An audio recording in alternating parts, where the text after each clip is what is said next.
ప్రియమైన దేవుని వారలారా, అందరికీ హృదయపూర్వకమైన వందనాలు తెలియజేస్తూ ఉన్నాను. దేవుని తత్వము త్రిత్వమా అనే సందేశాన్ని ఇప్పటికే మనము విని ఉన్నాం.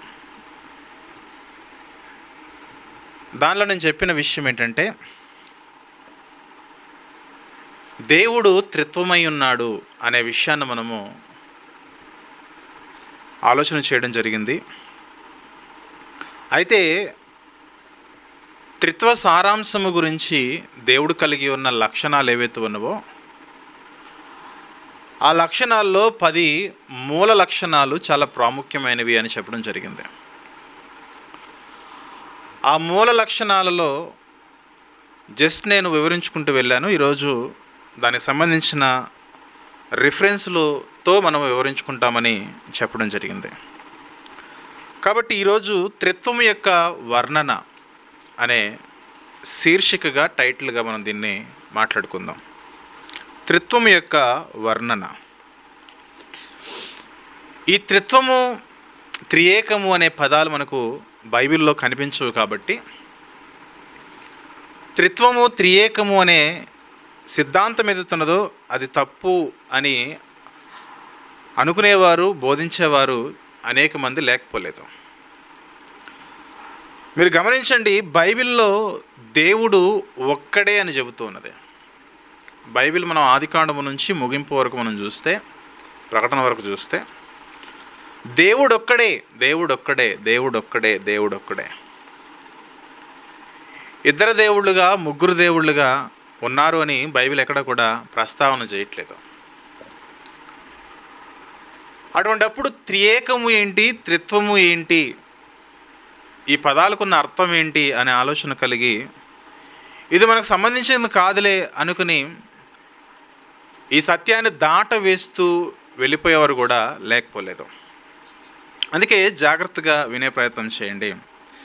దేవుడు ఒక్కడే అనడానికి కొన్ని రిఫరెన్స్లు మనం చూద్దాం. తెలుసు మనకి, అయినప్పటికీ కూడా ఇది రికార్డ్ అవుతుంది, అనేక మందికి చూసే అవకాశం ఉంటుంది. కాబట్టి జస్ట్ మనం ప్రతిదీ కూడా విత్ రిఫరెన్స్తో వెళ్ళే ప్రయత్నం చేద్దాం. ద్వితీయోపదేశకాండము 6వ అధ్యాయము 4వ వచనం చూద్దాం ప్రియులారా.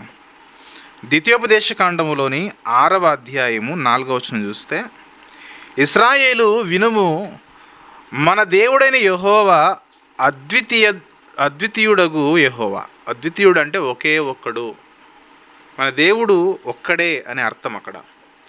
ఇదే ద్వితీయోపదేశకాండము 4వ అధ్యాయంలో 35వ వచనం మనం చూసినట్లయితే, ద్వితీయోపదేశకాండము 4వ అధ్యాయము 35 చూస్తే, అయితే యెహోవా దేవుడనియు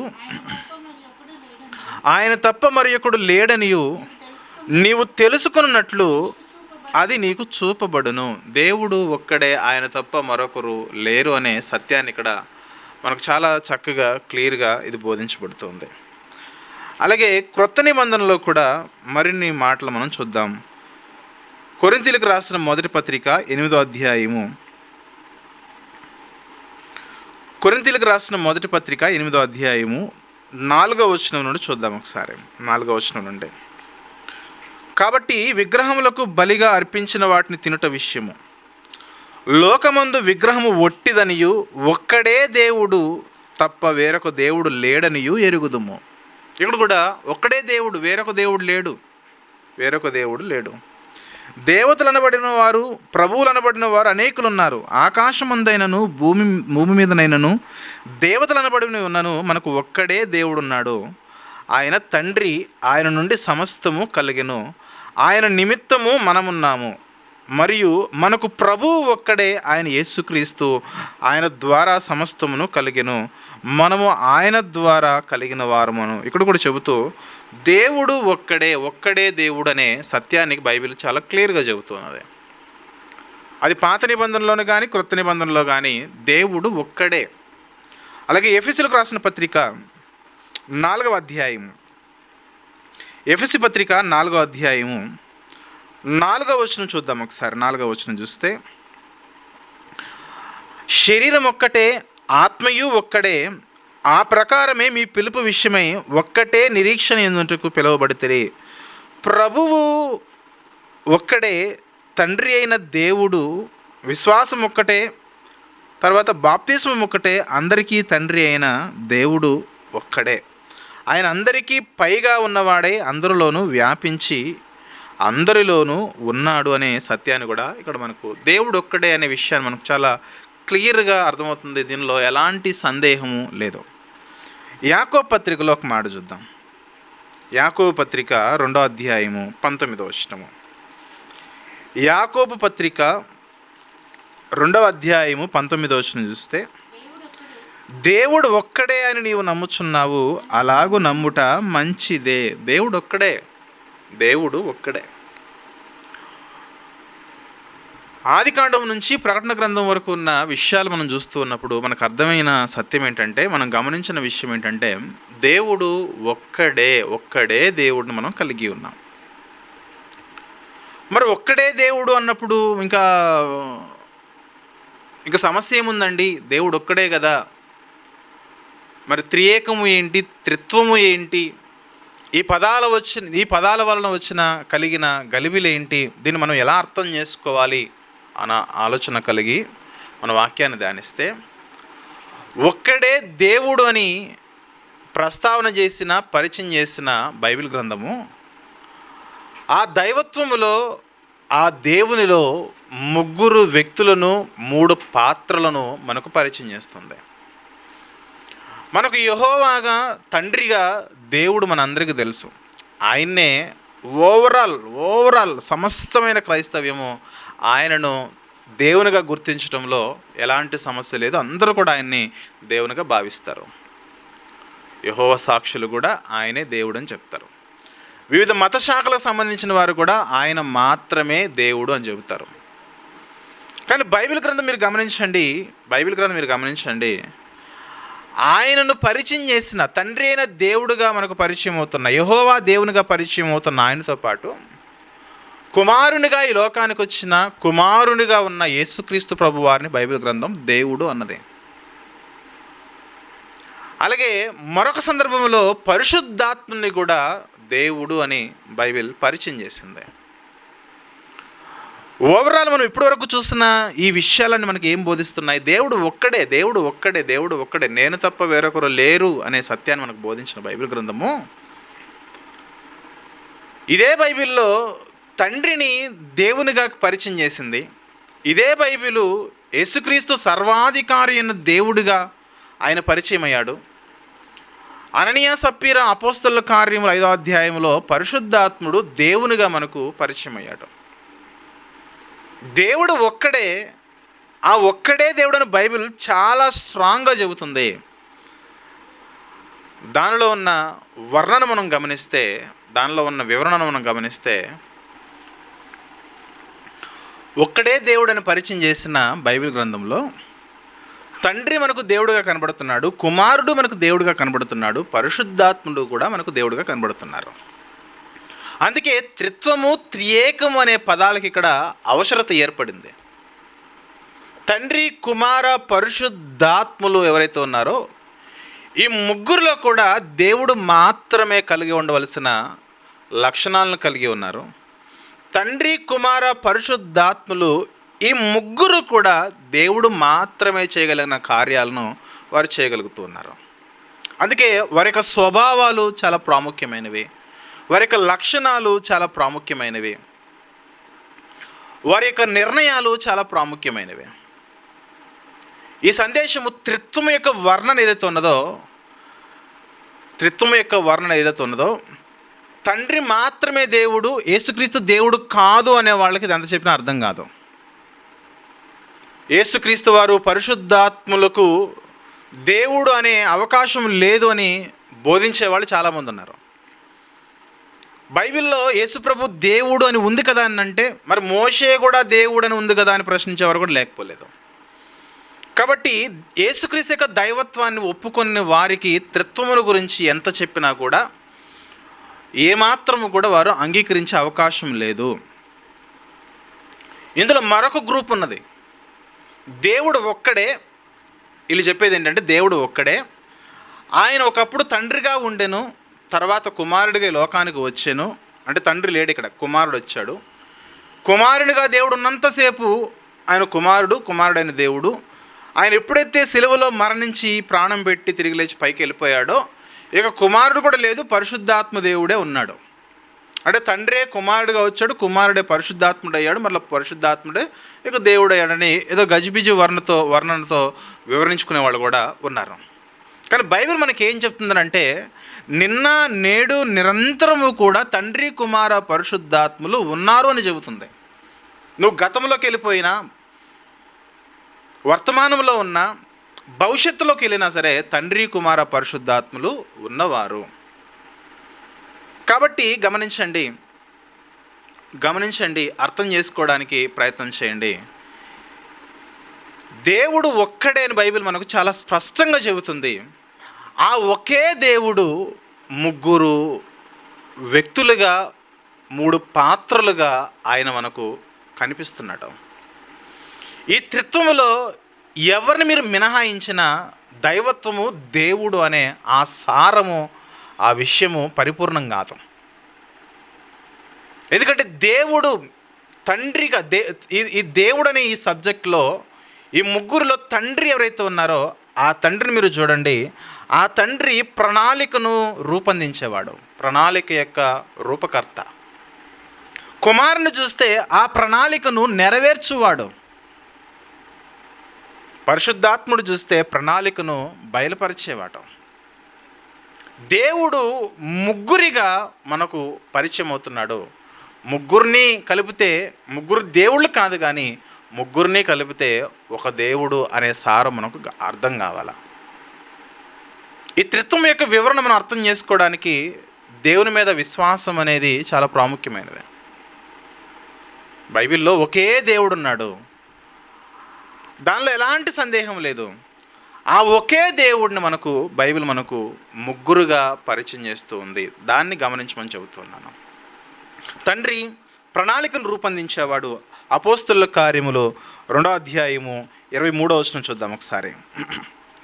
అపోస్తుల కార్యములు 2వ అధ్యాయము 23వ వచనం చూసినట్లయితే 23వ వచనంలో, దేవుడు నిశ్చయించిన సంకల్పమును ఆయన భవిష్యత్ జ్ఞానమును అనుసరించి అప్పగింపబడిన ఈయనను మీరు దుష్టుల చేత సిలువ వేయించి చంపితిరి. గత పర్యాయం కూడా చూపించాను నేను దీన్ని. ఈ ఒకే వచనంలో మనుషులకు రక్షణ కలగడానికి తండ్రి అయిన దేవుని యొక్క సంకల్పము, ప్రణాళిక కనబడుతుంది. ఆ ప్రణాళికలో భాగంగా ఈ లోకానికి వచ్చి సిలువలో ప్రాణం పెట్టిన యేసుక్రీస్తు వారు కనబడుతున్నారు. ఈ విషయాన్ని మాట్లాడుతుంది, బయలుపరుస్తుంది ఎవరంటే పరిశుద్ధాత్ముడు. పెంతెకోస్తు పండుగ దినాన ఈ అపోస్తుల కార్యములు 2వ అధ్యాయం 23వ వచనంలో మనకు ముగ్గురు కనబడుతున్నారు. మనిషి యొక్క రక్షణ గురించి దేవుడు నిశ్చయించిన సంకల్పం ఏదైతున్నదో ఆయన భవిష్యత్ జ్ఞానం అనుసరించి అప్పగించబడిన ఈయనను అంటే యేసుక్రీస్తు వారు మీరు దుష్టుల చేత సిలువ వేయించి చంపితిరి. ఇక్కడ తండ్రి కనబడ్డాడు, సిలువలో ప్రాణం పెట్టిన యేసుక్రీస్తు వారు కనబడ్డారు. అదే సమయంలో దాన్ని బయలుపరుస్తూ ఉన్న పరిశుద్ధాత్ముడు మనకు కనబడుతున్నారు. అలాగే కుమారుడు గురించి చూస్తే యోహాను సువార్త 5వ అధ్యాయంలో 36వ వచనం చూద్దాం. కుమారుడు గురించి, యేసుక్రీస్తు వారి గురించి రాయబడిన మాట, ఆయన ప్రణాళికను నెరవేర్చువాడుగా ఆయన గురించి రాయబడిన మాట. యోహాను సువార్త 5:36 చూస్తే, అయితే యోహాను సాక్ష్యము కంటే నాకు ఎక్కువైన సాక్ష్యము కలదు. అదేమనగా, నేను నెరవేర్చుటకై తండ్రి ఏ క్రియలను నాకు ఇచ్చి ఉన్నాడో నేను చేయుచున్న ఆ క్రియలే తండ్రి నన్ను పంపి ఉన్నాడని నన్ను గురించి సాక్ష్యం ఇచ్చుచున్నవి. నేను ఏ క్రియలు నెరవేర్చువాడుగా మనకి ఇక్కడ యేసుప్రభు వారు కనబడుతూ ఉన్నారు. ఇక మూడవదిగా పరిశుద్ధాత్మను గురించి చూస్తే యోహాను సువార్త 16వ అధ్యాయము 13వ వచనంలో, యోహాను సువార్త 16వ అధ్యాయం 13వ వచనంలో, అయితే ఆయన అనగా సత్యస్వరూపైన ఆత్మ వచ్చినప్పుడు మిమ్మల్ని సర్వసత్యములోనికి నడిపించును. ఆయన తనంతట తానే ఏమీ బోధింపగా వేటిని వినునో వాటిని బోధించి సంభవింపబోవు సంగతులను మీకు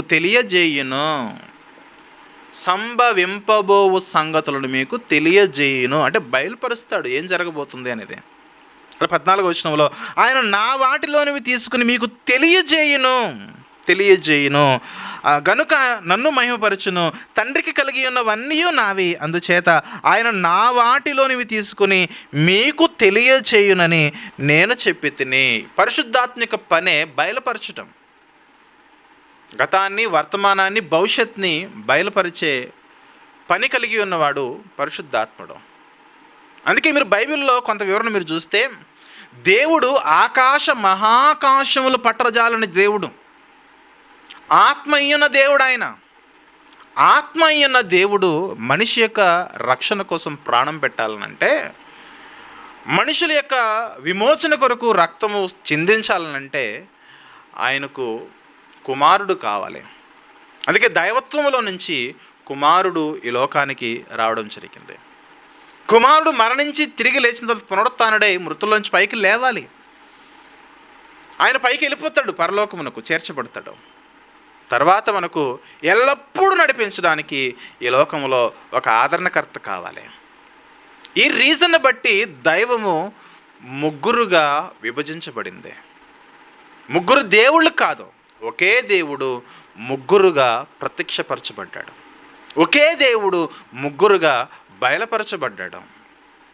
ఈ ముగ్గురులో ఎవరిని ఒప్పుకోకపోయినా మన రక్షణ సిద్ధాంతము అది అంగీకరించబడదు. ఈ ముగ్గురులో ఎవరిని దైవములో భాగముగా మనం భావించకపోయినా మన రక్షణ సిద్ధాంతము పరిపూర్ణమయ్యే అవకాశం లేదు.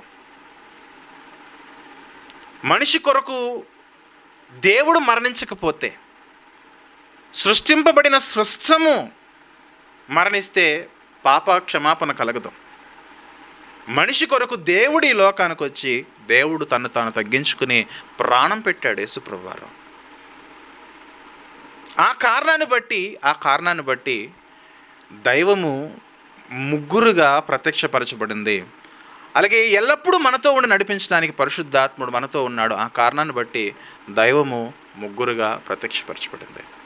ఈ తండ్రి, కుమార, పరిశుద్ధాత్ములు ఎప్పుడు కూడా ప్రతి తరములో, ప్రతి యుగములో ఉనికి కలిగి ఉన్నారనే సత్యాన్ని మనము గమనించగలగాలి.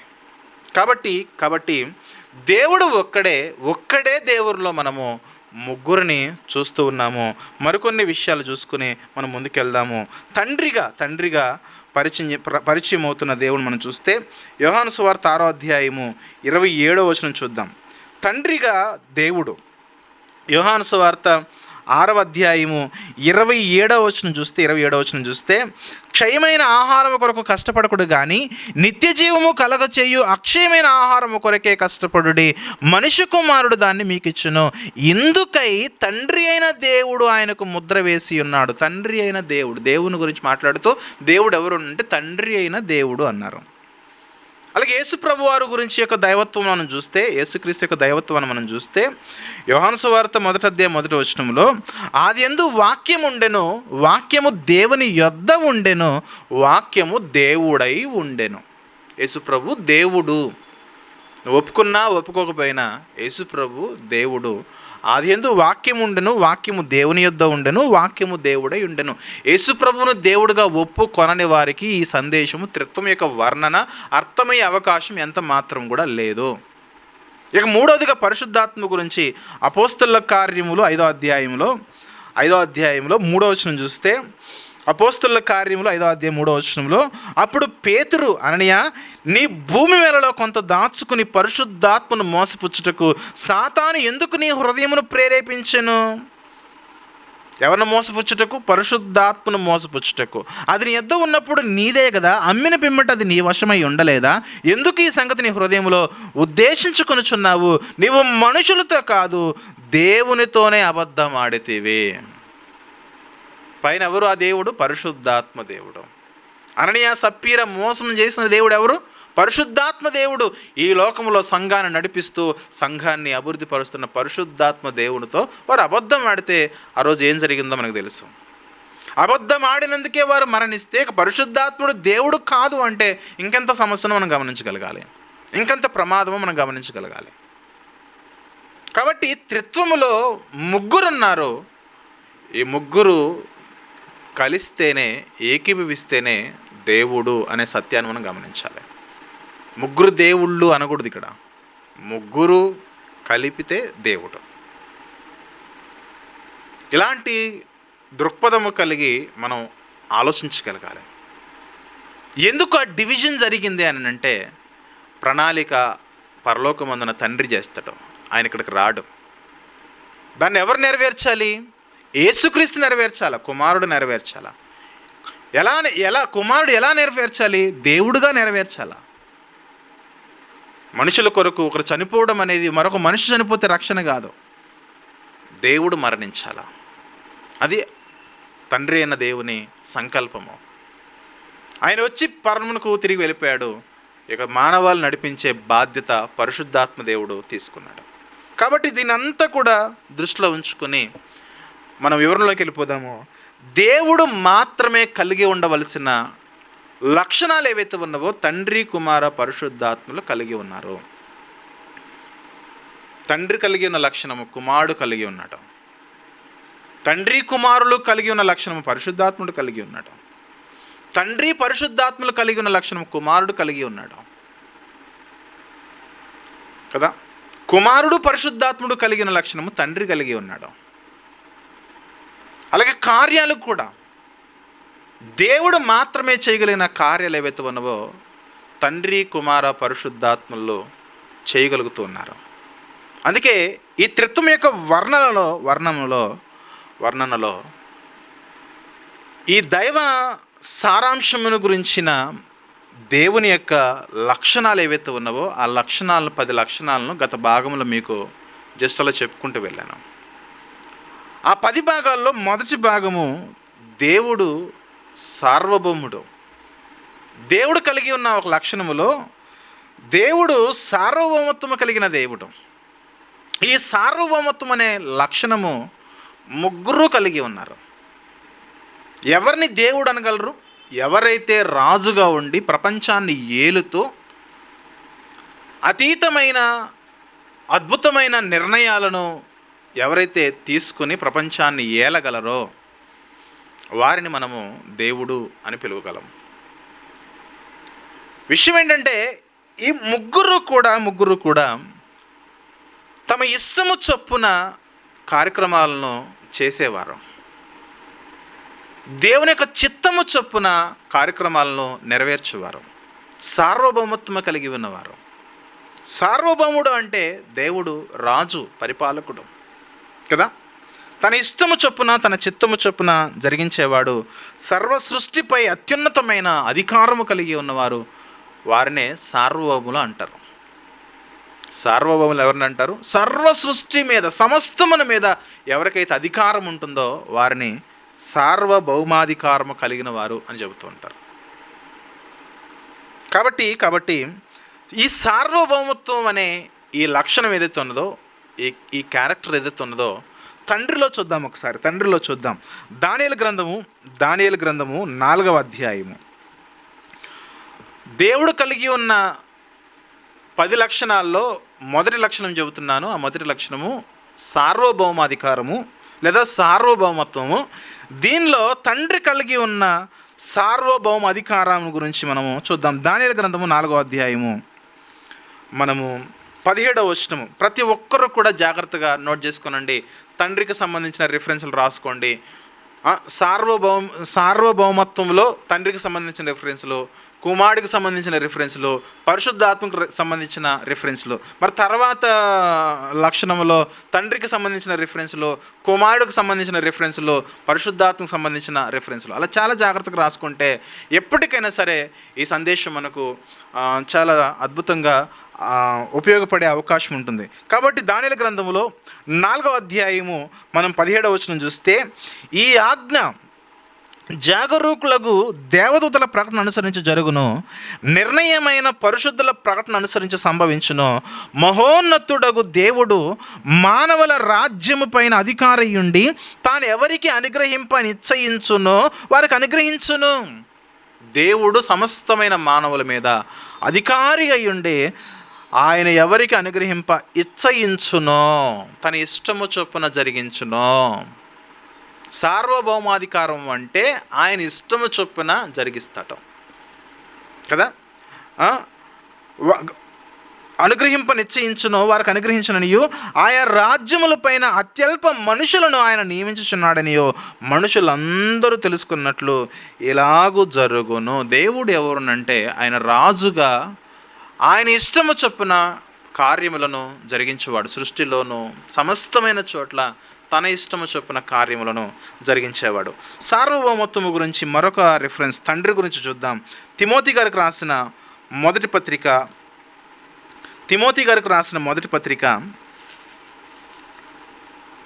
1వ అధ్యాయము 17వ వచనం చూద్దాం. తిమోతి గారికి రాసిన మొదటి పత్రిక 1వ అధ్యాయము 17వ వచనం చూస్తే, సకల యుగములలో రాజయ్యుండి అక్షయుడును అదృశ్యుడునకు అద్వితీయ దేవునికి ఘనతయు మహిమయు యుగయుగములు కలుగునుగాక. ఏ దేవుడు ఈయన? సకల యుగములలో రాజయ్యున్న దేవుడు. అలాగే కీర్తనలు 47వ అధ్యాయము 2వ వచనం చూద్దాం. కీర్తనల గ్రంథము 47వ అధ్యాయము 2వ వచనం చూస్తే, యెహోవా మహోన్నతుడును భయంకరుడును, ఆయన సర్వభూమికి మహారాజయ్యున్నాడు. అలాగే 7వ వచనం చూస్తే 7వ వచనంలో దేవుడు సర్వభూమికి రాజయ్యున్నాడు. దేవుడు కలిగి ఉన్న మొదటి లక్షణములో సార్వభౌమత్వములో, సార్వభౌమాధికారంలో దేవుడు సార్వభౌముడనే ఈ లక్షణములో తండ్రి కలిగి ఉన్న లక్షణాలు మనం చూస్తే, తండ్రి కలిగి ఉన్న ఆ యొక్క లక్షణముల గురించి వచనాలు చూస్తే ఈ వచనాలు మనము ముందు వరుసలో పెట్టుకోవచ్చు. అలాగే యేసుక్రీస్తు వారు సార్వభౌమాధికారం కలిగిన వాడుగా మనం మరిన్ని వచనాలు చూద్దాము. యేసుక్రీస్తు వారి గురించి నోట్ చేసుకుందాం. ప్రకటన గ్రంథము 19వ అధ్యాయము మనము 16వ వచనం చూద్దాం ఒకసారి. ప్రకటన గ్రంథములోని 19వ అధ్యాయము 16వ వచనం చూస్తే, రాజులకు రాజును ప్రభువులకు ప్రభువును అను నామము ఆయన వస్త్రము మీదను ఆయన తొడ మీదను రాయబడి ఉన్నది. యేసుక్రీస్తు వారు ఎవరునంటే రాజులకు రాజు, ఆయన ఏలిక, ఆయన పరిపాలకుడు, అలాగే తన ఇష్టము చొప్పున జరిగించువాడు యేసుక్రీస్తు వారు. సార్వభౌమాధికారం కలిగిన వాడు. అందుకే లోకంలో ఆయన ఉన్నప్పుడు కూడా నీవు యూదుల రాజువా అంటే ఎస్, ఐఎమ్ ద కింగ్, నేను రాజుని అన్నాడు ఆయన. అలాగే యోహాను సువార్త 5వ అధ్యాయము 21వ వచనంలో ఆయన అధికారం గురించి చూద్దాం. యోహాను సువార్త 5వ అధ్యాయము 21వ వచనం చూస్తే తండ్రి మృతులను ఎలాగూ లేపి బ్రతికించునో అలాగే కుమారుడును తనకిష్టం వచ్చిన వారిని బ్రతికించును. తండ్రి ఎలాగో కుమారుడు అలాగే. అర్థమవుతుందా? తండ్రి ఎలాగైతే మృతులను లేపగలడో కుమారుడు కూడా అలాగే తనకిష్టం వచ్చిన వారికి, సార్వభౌమాధికారం అంటే తనకి ఇష్టం వచ్చినట్లుగా ఆయన జరిగిస్తాడు కార్యాన్ని. ఆయన అనుకుంటే చేయగలిగిన సామర్థ్యం కలిగిన వాడు యేసుక్రీస్తు వారు. ఇక త్రిత్వంలో మూడవ వ్యక్తి పరిశుద్ధాత్ముడు. పరిశుద్ధాత్మ యొక్క సార్వభౌమాధికారం మనం చూస్తే, కొరింథీయులకు రాసిన మొదటి పత్రిక 12వ అధ్యాయము 11వ వచనం చూస్తే, కొరింథీయులకు రాసిన మొదటి పత్రిక 12వ అధ్యాయము 11వ వచనం చూస్తే, అయినను మొదటి కొరింథీ 12:11 అయినను వీటన్నిటినీ ఆ ఆత్మ ఒక్కడే తన చిత్తము చొప్పున చూడండి, నా ఇష్టము చొప్పున జరిగిస్తాను అనేదే సార్వభౌమాధికారము. తండ్రి గురించి మనం అదే చూసాము, కుమారుడు గురించి అదే చూసాము, పరిశుద్ధాత్మ గురించి కూడా అదే చూస్తున్నాము.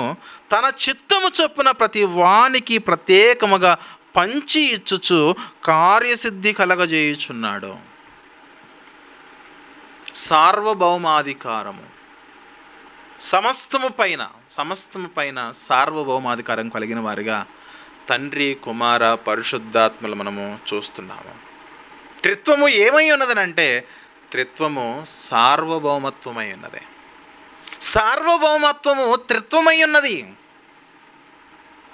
కాబట్టి గమనించాలి, దేవుడు మాత్రమే కలిగి ఉండవలసిన సార్వభౌమాధికారము ముగ్గురులో మనం చూస్తూ ఉన్నాం.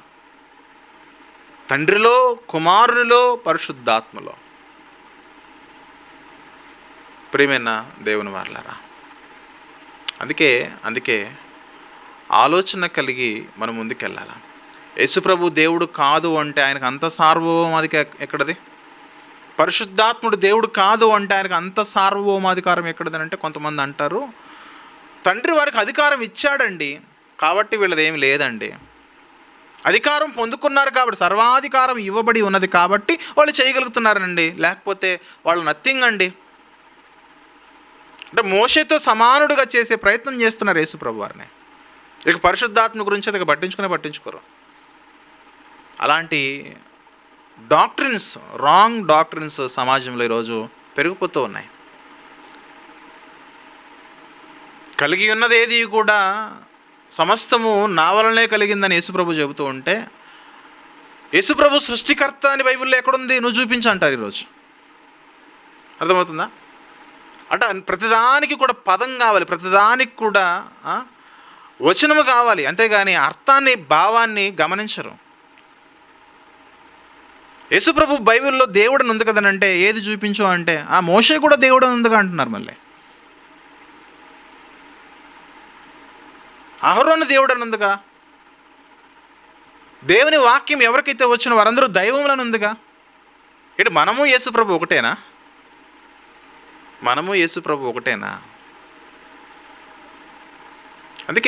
అందుకే ప్రియ దేవుని బిడ్డలారా, త్రిత్వమును అర్థం చేసుకుంటే ఎవరు ఏంటి అనేది మనకు ఈజీగా అర్థమవుతుంది.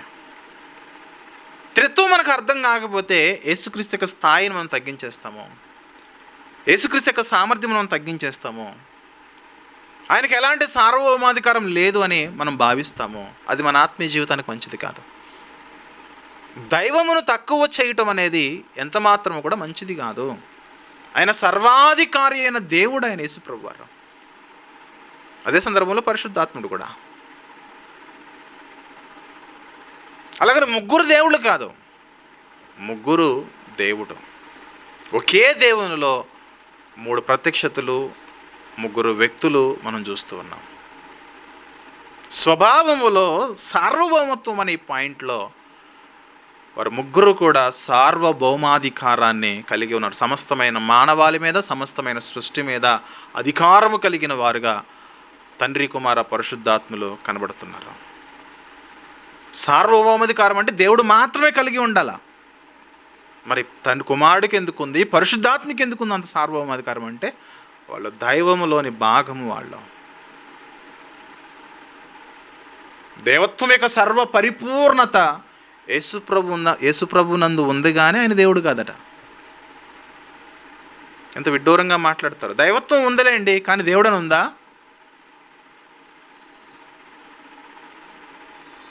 మానవత్వం ఉందండి,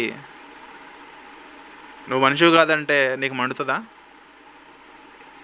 యేసుప్రభు కూడా అంతే. దైవత్వం ఉంది, దేవుడు కాదు అంటున్నాము, నువ్వు మానవత్వం ఉంది, నువ్వు మనిషివి కాదంటే నీకు ఎలా ఉంటుంది చెప్పు? కాబట్టి ప్రియ దేవుని బిడ్డలారా, సార్వభౌమాధికారాన్ని మనం గుర్తిస్తే ముగ్గురులో కూడా మనకు అది కనబడుతూ ఉన్నది. ఇక రెండవ లక్షణాన్ని మనం చూస్తే, నీతి అనే లక్షణాన్ని ముగ్గురు కలిగి ఉన్నారు. రైచస్నెస్, నీతిమంతుడు, దేవుడు నీతిమంతుడు అనే గుణాన్ని ముగ్గురు కలిగి ఉన్నారు. ముందుగా తండ్రి గురించి వచనాలు చూద్దాం. యోహాను సువార్త 17వ అధ్యాయము 25వ వచనం చూద్దాం. యోహాను సువార్త 17వ అధ్యాయము 25వ వచనం చూస్తే, నీతి స్వరూపుడవగు తండ్రి, లోకము నిన్ను ఎరగలేదు, నేను నిన్ను ఎరుగుదును. యేసుప్రభు పరిచయం చేస్తున్నాడు. నీతి స్వరూపుడు వగు తండ్రిగా యేసుప్రభు పరిచయం చేస్తున్నాడు. తండ్రి ఎవరునంటే నీతి స్వరూపము కలిగిన వాడు. అలాగే యెషయా గ్రంథం 45వ అధ్యాయము 21వ వచనం చూద్దాం. యెషయా గ్రంథములోని నోట్ చేసుకోవడానికి ప్రయత్నం చేయండి, తర్వాత కూడా మీరు ధ్యానించవచ్చు. యెషయా గ్రంథములోని 45వ అధ్యాయము 21వ వచనం చూస్తే, మీ ప్రమాణ వాక్యములు నా సన్నిధిని తెలియజేయుడి, జనులు కూడుకుని ఆలోచన చేసుకుందరు గాక, పూర్వకాలం మొదలుకొని ఆ కార్యములు తెలియజేసిన వాడెవడు, చాలా కాలం క్రింద దాన్ని ప్రకటించిన వాడెవడు, యెహోవానగు నేనే కదా, నేను తప్ప వేరొక దేవుడు లేడు, నేను నీతిపరుడనగు దేవుడును, రక్షించువాడును నేనే, నేను తప్ప మరి ఏ దేవుడును లేడు. నీతిపరుడైన దేవుడు మాట్లాడుతున్నాడు. నేనే దేవుడిని, నేనే నీతి కలిగిన వాడిని కదా. ఇది తండ్రిని గురించిన రెఫరెన్స్లో దేవుడు నీతి అనడానికి, దేవుడు కలిగిన లక్షణాల్లో నీతి అనే లక్షణం గురించి ఈ రిఫరెన్స్లో. కుమారుడు గురించి చూద్దాం ఒకసారి. కుమారుడు గురించి చూస్తే యోహాను మొదటి పత్రిక 2వ అధ్యాయము, యోహాను మొదటి పత్రిక 2వ అధ్యాయము మొదటి వచనం చూద్దాం ప్రియులారా. దయచేసి త్వరగా చదవండి. యోహాను మొదటి పత్రిక 2వ అధ్యాయము మొదటి వచనం చూస్తే, నా చిన్న పిల్లలారా, మీరు పాపము చేయకుండాటకై ఈ సంగతులు మీకు రాయుచున్నాను. ఎవడైనను పాపము చేసినడల నీతిమంతుడైన యేసుక్రీస్తు అనే ఉత్తరవాది తండ్రి యొద్ద మనకున్నాడు. యేసుక్రీస్తు ఎవరనంటే నీతిమంతుడైన యేసుక్రీస్తు వారు కదా. మానవులకున్న నీతి యేసుక్రీస్తు యొక్క నీతితో పోల్చుకోవడం ఉపయోగం లేదు. మేము కూడా నీతిమంతులమే కదండి అని అంటూ ఉంటారు. మనకు వచ్చిన నీతి మన నీతి కాదు. కృపను బట్టి మనం నీతిమంతులుగా తీర్చబడ్డాం. నమ్మాం, అబ్రహాము దేవుని నమ్మెను, అది అతనికి నీతిగా ఎంచబడినది. మనం నమ్మితే మనకు నీతి వచ్చింది. ఆ నీతిని మనకి ఎవరి వలన వచ్చింది? యేసు ప్రభువుని బట్టి వచ్చింది. కాబట్టి నేను కూడా నీతిమంతుని అనుకోవడానికి అవకాశం లేదు. మనము పాపము చేసేవారము, పాపం చేస్తూ ఉన్నాము. అలాగే హెబ్రీ పత్రిక 7వ అధ్యాయము 26వ వచనం చూద్దాము యేసుక్రీస్తు యొక్క నీతి గురించి. హెబ్రీ పత్రిక 7వ అధ్యాయము 26వ వచనము చూద్దాం. పవిత్రుడును నిర్దోషియు నిష్కల్మషుడును పాపులలో చేరక ప్రత్యేకముగా ఉన్నవాడును ఆకాశ మండలము కంటే మిక్కిలి హెచ్చైన వాడునైనా ఇట్టి ప్రధాన యాజకుడు మనకు సరిపోయిన వాడు అంటే ఆయన నీతిమంతుడు, ఎలాంటి పాపము లేనివాడు. ఆయన కుమారుడు నీతి అనే లక్షణాన్ని కలిగినట్లుగా మనం చూస్తూ ఉన్నాం. ఇక పరిశుద్ధాత్మ దగ్గరికి వెళ్ళిపోద్దాం. పరిశుద్ధాత్మ దగ్గరికి వెళ్తే యెషయా గ్రంథము 4వ అధ్యాయము 4వ వచనం. రిఫరెన్స్లు ఎక్కువే ఉంటాయి, ఎందుకంటే ప్రతిదీ కూడా వాక్య ఆధారంతో మనం ముందుకెళ్తూ ఉన్నాం కదా. యెషయా గ్రంథము 32వ అధ్యాయం, క్షమించండి, యెషయా గ్రంథము 32వ అధ్యాయము 13వ వచనం చూస్తే, యెషయా గ్రంథములోని 32వ అధ్యాయము 13వ వచనం చూస్తే 13వ వచనములో, నా జనుల భూమిలో ఆనందపురములోని ఆనంద గృహములన్నిటిలో ముండ్ల తుప్పలను బలిరెక్కస చెట్లను పెరుగును. అయితే పైనుండి మన మీద ఆత్మ కుమ్మరింపబడు వరకు, ఆత్మ కుమ్మరింపబడుతుంది. ఆ ఆత్మ వచ్చిన తర్వాత మనకి ఏమి కలుగుతుంది అనడానికి 16వ వచనములో, అప్పుడు న్యాయము అరణ్యములో నివసించును, ఫలభరితమైన భూమిలో నీతి దిగుతుంది. పరిశుద్ధాత్ముడు కుమ్మరింపబడితే నీతి దిగుతుంది, నీతి సమాధానము కలగజేయును, నీతి వలన నిత్యము నిమ్మళము నిబ్బరము కలుగును.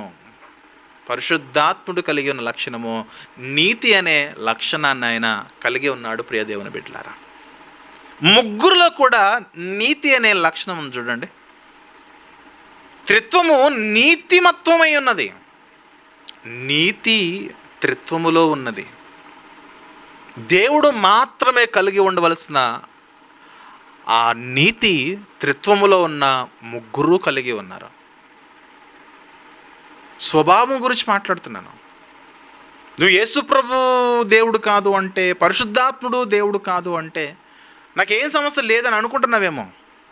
దేవుడు మాత్రమే కలిగి ఉండవలసిన లక్షణాలను, స్వభావాన్ని తండ్రి, కుమార, పరిశుద్ధాత్ములు కలిగి ఉన్నారు. బైబిల్ మనకు ముగ్గురు దేవుళ్ళని పరిచయం చేయట్లేదు. ఆదికాండం నుంచి ప్రకటన గ్రంథం వరకు దేవుడు ఒక్కడే అని పరిచయించారు. మరి కుమారుడు ఏమై ఉన్నాడు అంటే దేవుడై ఉన్నాడు. మరి తండ్రి దేవుడై ఉన్నాడు, పరిశుద్ధాత్ముడు దేవుడై ఉన్నాడు. మరి ముగ్గురు అంటే ముగ్గురు కాదు. బైబిల్ చెప్పే సారాంశము ఒక్కటే. అందుకే త్రిత్వము అనే పదజాలాన్ని పెద్దలు తీసుకురావడం జరిగింది. నేను త్రిత్వం అనడం ఇష్టం లేదనంటే తండ్రి, కుమార, పరిశుద్ధాత్మ అను దేవుడు. ఈ దేవుడు ఎవరు? తండ్రి, కుమార, పరిశుద్ధాత్మ అయిన దేవుడు. అంత లెంతీగా ఎందుకు అని త్రిత్వము అన్నారు, ట్రై యూనిటీ అన్నారు. ముగ్గురిలో ఉన్న ఏకత్వాన్ని వారు పరిచయం చేశారు. కాబట్టి దేవుడు నీతి అనే లక్షణాన్ని కలిగి ఉన్నట్లుగా మనం చూస్తూ ఉన్నాం. అలాగే మూడవ లక్షణాన్ని చూద్దాం. మొదటిది సార్వభౌమత్వము, రెండవది నీతి, మూడవది న్యాయము అనే లక్షణాన్ని ముగ్గురు కలిగి ఉన్నారు. మనం కలిగిన న్యాయం కాదండి, సార్వభౌమాధికారముతో కూడిన న్యాయం అదే కదా. న్యాయము తండ్రి గురించి రాయబడిన మాట చూద్దాం. దేవుడు న్యాయవంతుడు, జస్టిస్కి సంబంధించిన ఒక వచనాన్ని చూద్దాం. యోబు గ్రంథము 34వ అధ్యాయంలో, యోబు గ్రంథము 34వ అధ్యాయంలో 10వ వచనం చూద్దాం ప్రియ దేవుని బిడ్డలారా. 10వ వచనము, 12వ వచనము, 17వ వచనం చూస్తే, విజ్ఞానము గల మనుషులారా నా మాట ఆలకించుడే, దేవుడు అన్యాయము చేయుట అసంభవము, సర్వశక్తుడు దుష్కార్యము చేయుట అసంభవము. అలాగే 12వ వచనములో, దేవుడు ఏమాత్రమును కూడా దుష్కార్యము చేయుడు, సర్వశక్తుడు న్యాయము తప్పడు. అలాగే 17వ వచనంలో, న్యాయమును ద్వేషించువాడు లోకమును ఏలున, న్యాయ సంపన్నుడైన వాని మీద నేరము మోపుదువా. దేవుడు న్యాయవంతుడు కదా. ఆయన న్యాయాన్ని ప్రేమించేవాడు, ఆయన అంతేగాని న్యాయాన్ని ద్వేషించేవాడు కాదు. ఆయనలో అన్యాయం ఇంత కూడా లేదు, ఇసుమంత కూడా లేదు అన్యాయము. ఇదే న్యాయం అనే క్వాలిటీని, లక్షణాన్ని కుమారుడు కలిగి ఉన్నాడు. చూద్దాం ఒకసారి. యోహాను సువార్త 5వ అధ్యాయము, న్యాయం వలన తీర్పు తీరుస్తున్నాననే మాటలు మనం చూస్తాం. యోహాను సువార్త 5వ అధ్యాయము 30వ వచనంలో, యోహాను సువార్త 5వ అధ్యాయము 30వ వచనం చూద్దాం ఒకసారి. నా అంతటా నేనే ఏమీ చేయలేను, నేను విన్నట్లుగా తీర్పు తీర్చున్నాను, నన్ను పంపిన వాని చిత్త ప్రకారమే చెయ్యకూడదును కానీ నా ఇష్ట ప్రకారము చేయకూడను గనుక నా తీర్పు న్యాయమైనది. చాలామంది ఈ పంపినవాడు ఇలాంటి పదాలను చూసుకొని నా అంతటా నేనేం చేయట్లేదు అనగానే ఆయన ఒక చేతకాని వానిగా చిత్రీకరించే ప్రయత్నం చేస్తూ ఉంటారు. యేసుప్రభు ఈ లోకానికి ఎలా వచ్చాడు? మానవుడిగా వచ్చాడు. దైవము యొక్క సర్వ పరిపూర్ణత కలిగి ఉండి, ఆ సర్వ పరిపూర్ణత ఆయన యందు ఉన్నప్పటికీ కూడా ఈ లోకంలో ఆయన జీవించిన కాలం అంతా కూడా ఆయన మానవుడిగా బ్రతికాడు. మానవుడిగా బ్రతుకుతున్నప్పుడు ఆయన అన్న మాట, నా అంతటా నేను ఏమీ చేయట్లేదు, నా అంతటా నేను తీర్పు తీర్చట్లేదు, నన్ను పంపిన వాని మాటలు చెబుతున్నానని తండ్రిని ఆయన ఎప్పుడు కూడా అడుగడుగునా కూడా ప్రత్యక్షపరిచాడు. తాను తగ్గించుకుని దైవత్వం యొక్క తన స్వభావాన్ని మరుగున పెట్టి మానవుడిగా బ్రతుకుతూ ఆయన అన్న మాట, నేను దేవుణ్ణి, నాలో దైవత్వం ఉంది, అయినప్పటికీ కూడా ఈరోజు నేను చేయుచున్న కార్యములు ఏవైతే ఉన్నావో అవి తండ్రి వలన చేయుచున్నాననే విషయాన్ని ఆయన బయలుపరుస్తున్నాడు. అంతేగాని ఇక నేను దేవుణ్ణి కాను అనే ఉద్దేశం కాదు అది. ఏమంటారంటే యేసుప్రభు దేవుడు అని చెప్పుకున్నాడా కొంతమంది? యేసుప్రభుని అపోస్తులు దేవుడిగా అంగీకరించారా? అపోస్తులు యేసుప్రభుని దేవుడు అని ఎక్కడైనా చెప్పారా? ఇలాంటి ప్రశ్నలు. ఆయన మనుష్యుడిగా బ్రతికాడు, ఈ లోకంలో మనుష్యుడిగా పరిచయం చేసుకున్నాడు, మానవుడిగా జీవించాడు. మన వంటి వాడాయన, ఆయన రక్త మాంసములు కలిగే, మన వంటి శక్తి, మన వంటి సామర్థ్యముతో ఆయన పనిచేశాడు. మరి అద్భుతాలు ఎలా చేయగలిగాడనంటే పరిశుద్ధాత్మ వలన సహాయంతో చేయగలిగాడు. మానవుడు పరిశుద్ధాత్మ వల్ల నడిపింపబడ్డాడు యేసుక్రీస్తు వారు మానవుడిగా ఉన్నప్పుడు. ఇవన్నీ అర్థం చేసుకోవాలి. జ్ఞానము ఉంటే అర్థమవుతుంది. ఓవరాల్ పిక్చర్ మీద, ఓవరాల్ సబ్జెక్ట్ మీద, ఓవరాల్ బైబిల్ మీద అవగాహన ఉంటే అవుట్పుట్ అర్థమవుతుంది. అవగాహన లేకపోతే ప్రధానికి నాకు వచనం చూపెట్టు, అపోస్తులు ఒప్పుకున్నారా, వీళ్ళు ఒప్పుకున్నారా, వాళ్ళు ఒప్పుకున్నారా, వాళ్ళు చెప్పారా, వీళ్ళు రాశారా, ఇవన్నీ వస్తాయి అన్నమాట. జాగ్రత్తగా గమనించగలగాలి. అలాగే కుమారుడు కలిగి ఉన్న న్యాయవంతుడైన లక్షణంలో మరొక మాట చూద్దాం. ప్రకటన గ్రంథము 19వ అధ్యాయము 11వ వచనం చూద్దాం. ప్రకటన గ్రంథములోని 19వ అధ్యాయము 11వ వచనం చూద్దాం. 11వ వచనం చూస్తే, మరియు పరలోకము తెరవబడి ఉండట చూచితిని, అప్పుడు ఇదిగో తెల్లని గుర్రం ఒకటి నాకు కనబడెను, దాని మీద కూర్చుండి ఉన్నవాడు నమ్మకమైన వాడును సత్యవంతుడునను నామము గలవాడు, ఆయన నీతిని బట్టి విమర్శ చేయొచ్చు, యుద్ధము జరిగించుచున్నాడు. విమర్శ చేయొచ్చు, నీతిని బట్టి తీర్పు తీర్చడం అనే పదాలు చూడండి, సత్యవంతుడు అనే పదాలు చూడండి. ఆయన యొక్క న్యాయమునవి ప్రజెంట్ చేస్తూ ఉన్నాయి. పక్షపాతము లేకుండా ఎక్కడ పాపం ఉంటుందో అక్కడ ఆయన యొక్క న్యాయము నెరవేరుతుంది. ఎక్కడ ధర్మశాస్త్రం యొక్క అతిక్రమమునకు గురవుతుందో అక్కడ ఆయన న్యాయముగా తీర్పునైనా విధిస్తటం. అలాగే ఇప్పుడు పరిశుద్ధాత్మ గురించిన వాక్య ఆధారాన్ని చూద్దాం. పరిశుద్ధాత్ముడు న్యాయవంతుడు, న్యాయం కలిగిన వాడు అనడానికి లేఖన ఆధారాన్ని చూద్దాము. యెషయా గ్రంథము 4వ అధ్యాయము. యెషయా గ్రంథము 4వ అధ్యాయము 4వ వచనం చూద్దాం. 4వ అధ్యాయం 4వ వచనం చూస్తే, తీర్పు తీర్చు ఆత్మ వలనను దహించు ఆత్మ వలనను ప్రభువు సియోను కుమార్తెలకున్న కల్మషమును కడిగి వేయినప్పుడు అన్నాడు. చూడండి, తీర్పు తీర్చు ఆత్మ. తీర్పు తీర్చు ఆత్మ. ఏ ఆత్మ? పరిశుద్ధాత్ముడు. ఏ ఆత్మ అంటే తీర్పు తీర్చు ఆత్మ. అలాగే యెషయా గ్రంథము 28వ అధ్యాయము 6వ వచనం చూద్దాం. యెషయా గ్రంథము 28వ అధ్యాయము 6వ వచనం చూస్తే, ఆయన న్యాయపీఠం మీద కూర్చుండు వారికి తీర్పు తీర్చ నేర్పు ఆత్మగాను. తీర్పు ఎలా తీర్చాలని నేర్పించే ఆత్మ పరిశుద్ధాత్ముడు, న్యాయమును కలిగి ఉన్నవాడు.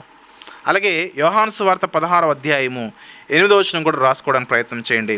యోహాను సువార్త 16వ అధ్యాయము 8వ వచనం చూస్తే 16:8లో, ఆయన వచ్చి పాపమును గురించియు నీతిని గురించియు తీర్పును గురించియు లోకమును ఒప్పుకొన చేయును.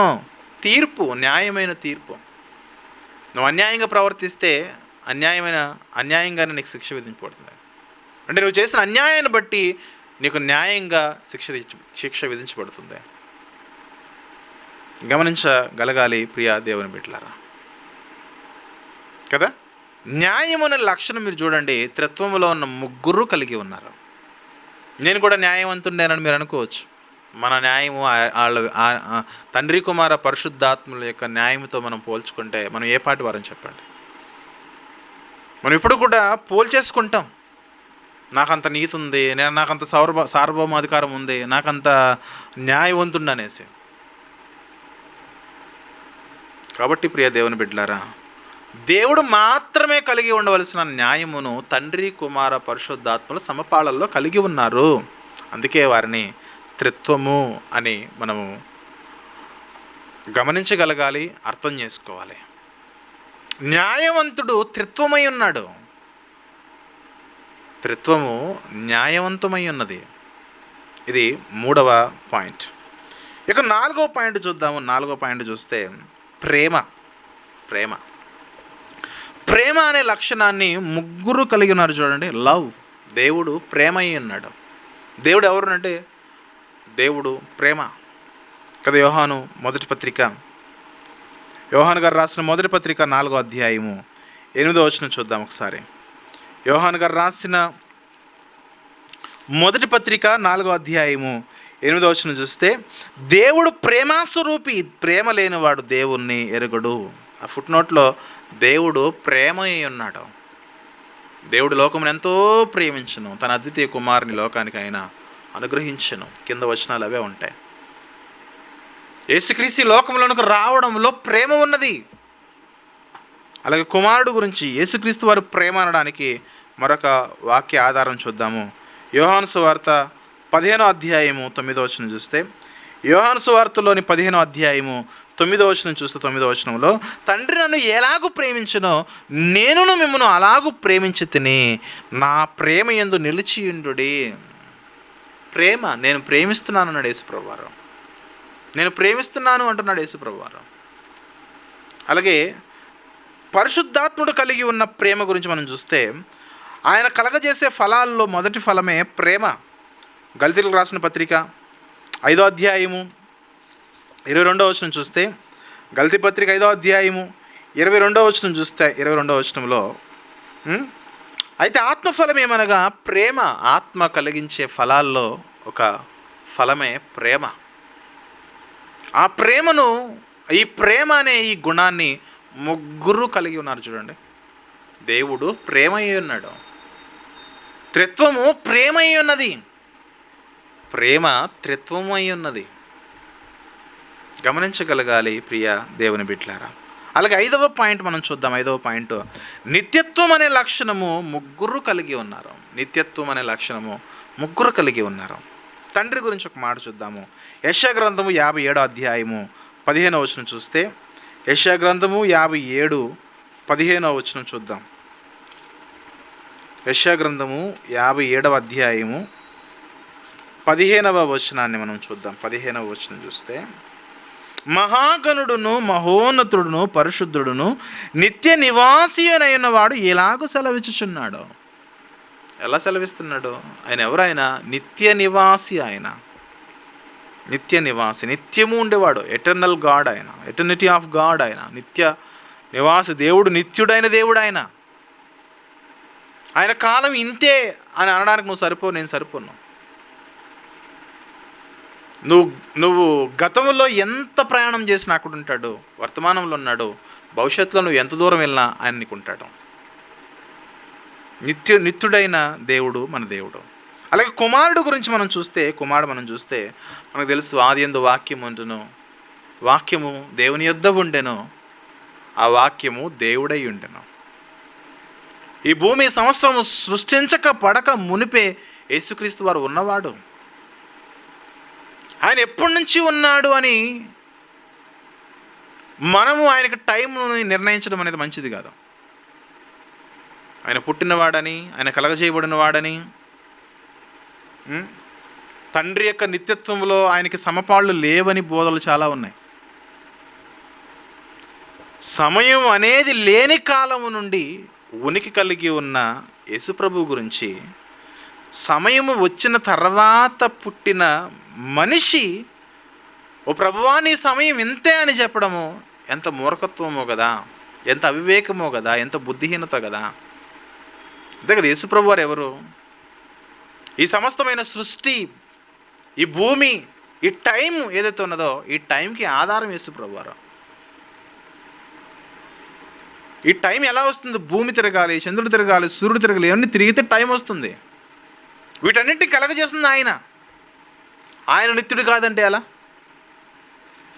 ఆయనలో నిత్యత్వం లేదంటే ఎలా? ఏం సమస్య ఇది? దేవుడు అని ఎవరైతే ఉన్నారో, దేవుడు అని ఎవరినైతే అంటున్నావో వారిని ఖచ్చితంగా నిత్యుడు అనాల్సిందే. యేసు ప్రభువుని బైబిల్ దేవుడు అని పరిచయం చేసింది. ఆ యేసు ప్రభు ఖచ్చితంగా నిత్యుడు అనే విషయాన్ని గమనించగలగాల. మీకా గ్రంథం 5వ అధ్యాయం 2వ వచనంలో పురాతన కాలం మొదలుకొని యేసు ప్రభు యొక్క ఉనికిని మనకు చాటు చెబుతుంది కదా. కొలసి పత్రిక 1వ అధ్యాయం 15 నుంచి 17 వరకు ఆయన సర్వ సృష్టికి సమస్తము కూడా ఆయన వల్ల, ఆయన మూలముగా కలిగెను అని ఆయన సృష్టికర్తగా పరిచయం చేస్తుంది. సృష్టికర్త, సమస్తము ప్రారంభం నుంచి ఉన్నవాడు అని యేసు ప్రభు యొక్క స్థితిని మనము గమనించగలగాల. అలాగే యోహాను మొదటి పత్రిక 5వ అధ్యాయం 11వ వచనంలో నిత్య జీవం అని ఉన్నాడు యేసుప్రభు వారు. నిత్య జీవమును అనుగ్రహించేది యేసుప్రభు అనే. నిత్య జీవం అంటే ఏంటి? నిత్యము ఉన్నవారు, నిత్యము జీవించి ఇండుట. నిత్య జీవం ఇచ్చేదే యేసుప్రభు వారు. ఆయన నిత్యుడు కాదంటే ఎలా? కాబట్టి ప్రియ దేవుని బిడ్డలారా, వీటిని నోట్ చేసుకోవడానికి ప్రయత్నం చేసుకునండి. కుమారుడి యొక్క నిత్యత్వమును గురించి యోహాను సువార్త 1వ అధ్యాయం 1వ వచనము, ఆదికాండం 1వ అధ్యాయం 1వ వచనము, మీకా గ్రంథం 5వ అధ్యాయం 2వ వచనము, కొలసి పత్రిక 1వ అధ్యాయం 15 నుంచి 17 వరకు, అలాగే మొదటి యోహాను పత్రిక 5వ అధ్యాయం 11, 12 వచనాల్లో యేసుక్రీస్తు యొక్క నిత్యత్వము గురించి మనకు చాలా ఘనముగా, గంభీరంగా రాయబడిన సందర్భాలు. అలాగే పరిశుద్ధాత్మ యొక్క నిత్యత్వం గురించి చూస్తే హెబ్రీ పత్రిక 9వ అధ్యాయము 14వ వచనం చూస్తే, హెబ్రీ పత్రిక 9వ అధ్యాయము, హెబ్రీలకు రాసిన పత్రిక 9వ అధ్యాయము 14వ వచనాన్ని మనం చూసినట్లయితే 14వ వచనంలో ఏముంది?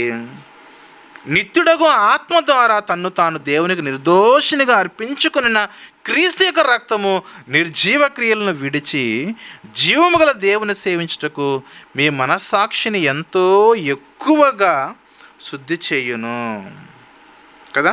అలాగే 15వ వచనంలో ఈ హేతువు చేత మొదటి నిబంధన కాలంలో జరిగిన అపరాధముల నుండి విమోచనము కలుగుటకై ఆయన మరణము పొందినందున పిలువబడిన వారు నిత్యమైన స్వాస్థ్యమును గురించిన వాగ్దానము పొంది నిమిత్తము ఆయన క్రొత్త నిబంధనకు మధ్యవర్తి అయి ఉన్నాడు. యేసుప్రభు గురించి రాయబడిన మాట ఇది. 14వ వచనంలో నిత్యుడైన ఆత్మ అని ఆత్మ యొక్క నిత్యత్వం గురించి వ్రాయబడ్డది. 15వ వచనంలో నిత్యమైన స్వాస్థ్యము. ఈ స్వాస్థ్యం ఎవరి వలన వస్తుంది? యేసుప్రభుని బట్టి వస్తుంది. ఏ నిత్యమైన స్వాస్థ్యమును, ఏ నిత్య జీవితాన్ని యేసుప్రభు అప్పగిస్తున్నాడో ఆయనకే నిత్యత్వం లేదంటే ఎలా? ఇప్పుడు ఉందండి, భవిష్యత్తులో ఉంటుందండి, కానీ ఒకప్పుడు లేదండి అంటే నో. దేవుడు అంటే అనాది కాలముగా ఉన్నవాడు. సమయము ఆయన వలన కలిగింది. కాబట్టి సమస్తము ఆయన వలన, సమయము ఆయన వలన. సమయం అనేది ఉనికిలోకి వచ్చిందే ఆయన వలన. ఆయనకే ఆయన సమయాన్ని ప్రశ్నించేంత టోళ్ళు మనిషి ఎప్పుడు కూడా కాకూడదు. యేసుప్రభు గురించి మాట్లాడుతున్నాను. నిత్యత్వము కలిగిన వారిలో తండ్రి, కుమార, పరిశుద్ధాత్మలో ముగ్గురు ఉన్నారు. త్రిత్వము నిత్యత్వమై ఉన్నది, నిత్యత్వము త్రిత్వములో ఉన్నది. అది గమనించగలగాలి.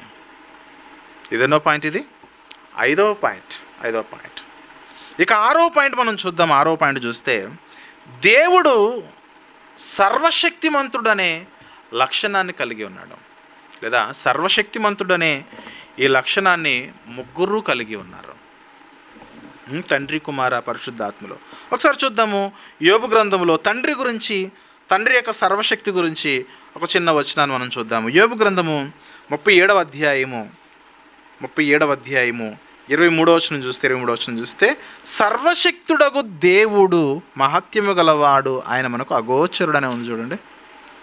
తర్వాత న్యాయమును నీతిని ఆయన ఏమాత్రం కూడా చెరుపడు.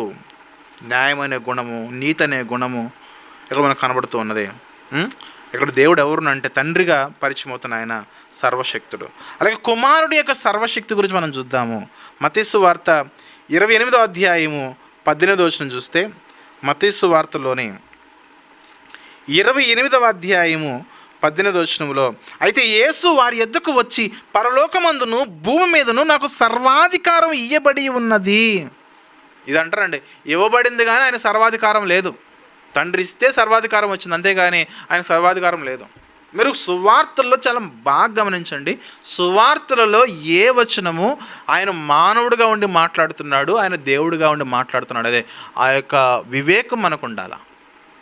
సువార్తలలో యేసు ప్రభు మాటలు మనం చదువుతున్నప్పుడు ఆయన మానవుడిగా మాట్లాడుతున్నాడా, ఆయన దేవుడిగా మాట్లాడుతున్నాడో జ్ఞానము కలిగి ఆలోచించాలి. లేకపోతే ఆయన మాటలు మనకు అంత ఈజీగా అర్థం కావు.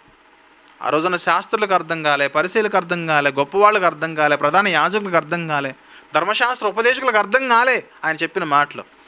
ఈరోజు నీకు అంత ఈజీగా అర్థమైపోవడంలో అవకాశం ఎంత మాత్రం కూడా లేదు. అందుకే సువార్తల్లో యేసుప్రభు మాట్లాడుతున్న మాటలు ఏవైతే ఉన్నావో, ఆయన దేవుడుగా ఉండి మాట్లాడుతున్నాడా, ఆయన మానవుడిగా ఉండి మాట్లాడుతున్నాడా మనం అర్థం చేసుకుని గమనించుకోవాలి.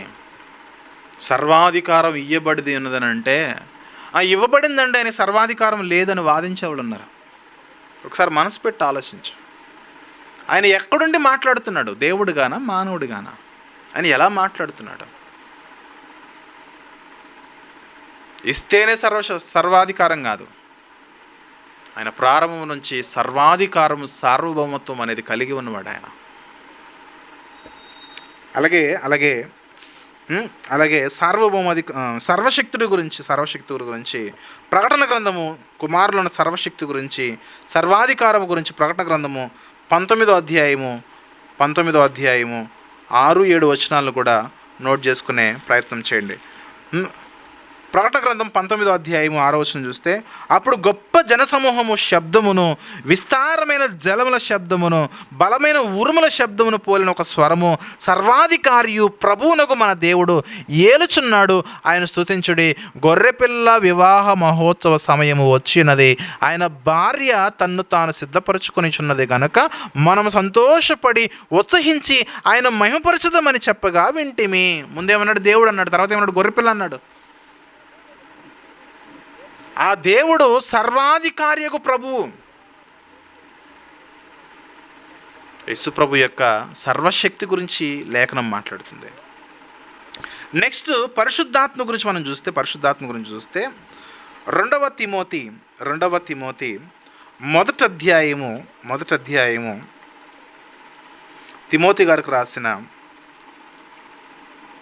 2వ పత్రిక మొదటి అధ్యాయము 7వ వచనం చూద్దాం. 7వ వచనం చూస్తే, దేవుడు మనకు శక్తియు ప్రేమయు ఇంద్రియ నిగ్రహముల గల ఆత్మనే ఇచ్చెను.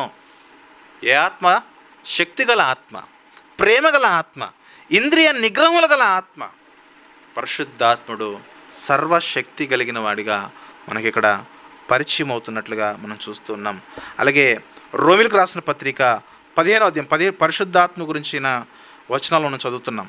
రోమపత్రిక 15వ అధ్యాయము 3వ వచనం చూస్తే 13వ వచనం చూస్తే రోమపత్రిక 15:13 చూస్తే, కాగా మీరు పరిశుద్ధాత్మ శక్తి పొంది విస్తారముగా నిరీక్షణ గలవారొకటకు. ఏ శక్తి అన్నాడు? పరిశుద్ధాత్మ శక్తి అన్నాడు. పరిశుద్ధాత్మని యొక్క శక్తి చేత ఈరోజు మనం నడిపింపబడుతూ ఉన్నామనే వాస్తవాన్ని మనం గమనించాలి. దేవుడు సర్వశక్తిమంతుడు అనే క్వాలిటీ ముగ్గురులో ఉన్నది. సర్వశక్తిమత్వము అనేది త్రిత్వములో ఉన్నది. త్రిత్వము సర్వశక్తివంతమై ఉన్నది. ఇది ఎన్నో పాయింట్? 6వది. మొదటిది సార్వభౌమత్వము, 2వది నీతి, 3వది న్యాయము, 4వది ప్రేమ, 5వది నిత్యత్వము, 6వది సర్వశక్తిమంతుడు. ఇక 7వ క్వాలిటీ చూస్తే సర్వవ్యాపి. ఒకే సమయంలో అన్ని చోట్ల ఉండగలిగిన సామర్థ్యము దేవునిదే. ఈ క్వాలిటీ ముగ్గురులో ఉంటుంది. సర్వవ్యాపి అనే ఈ లక్షణము ముగ్గురులో ఉంటుంది. ఒకసారి మనము తండ్రిని గురించిన రిఫరెన్స్ మనం నోట్ చేసుకుందాం.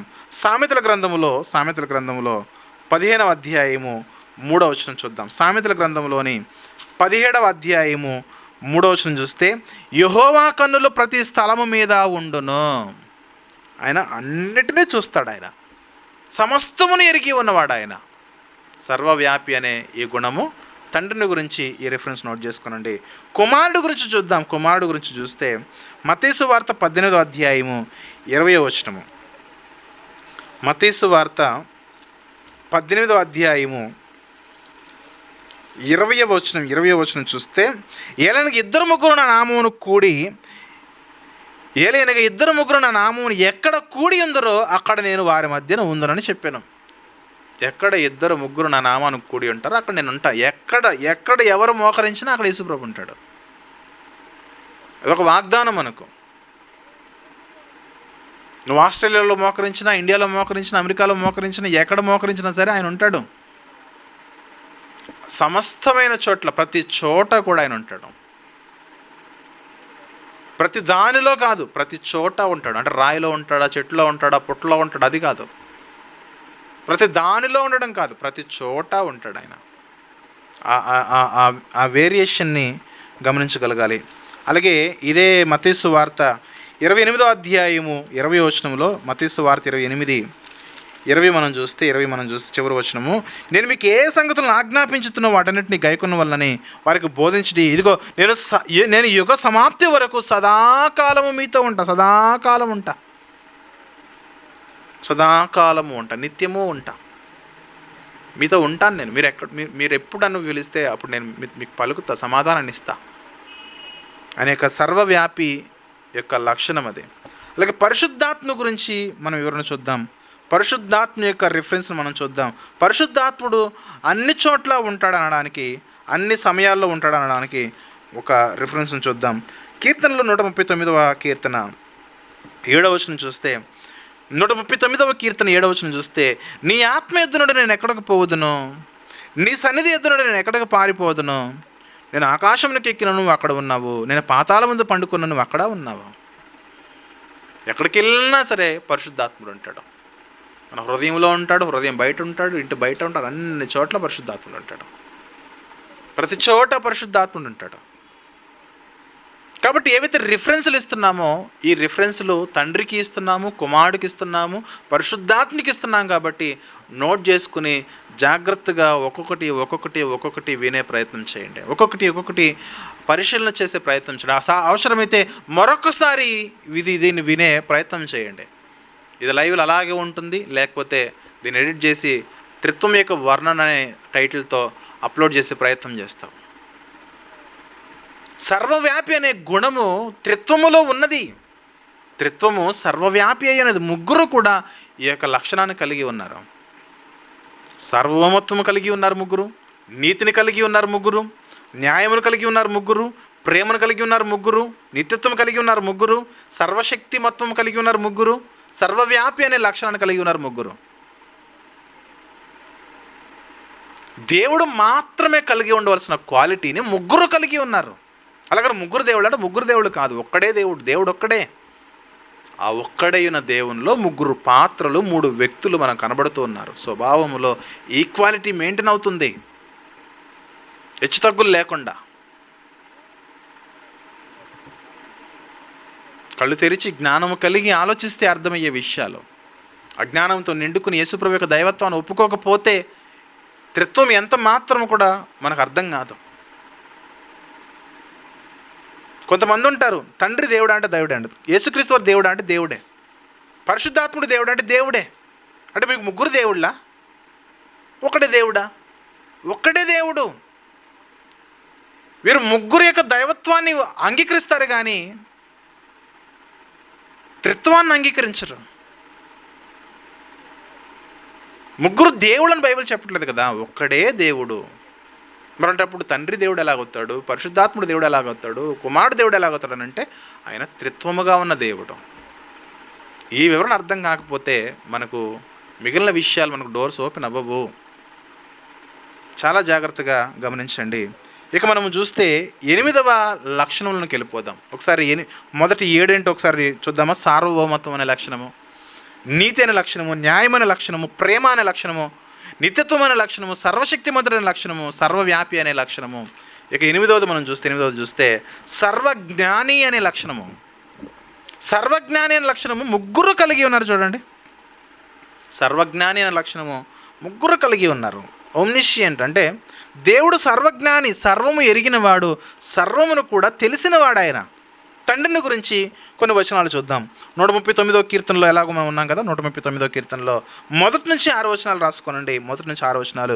యెహోవా, నీవు నన్ను పరిశోధించి తెలుసుకుని ఉన్నావు. నేను కూర్చుంటుట, నేను లేచుట నీకు తెలియను.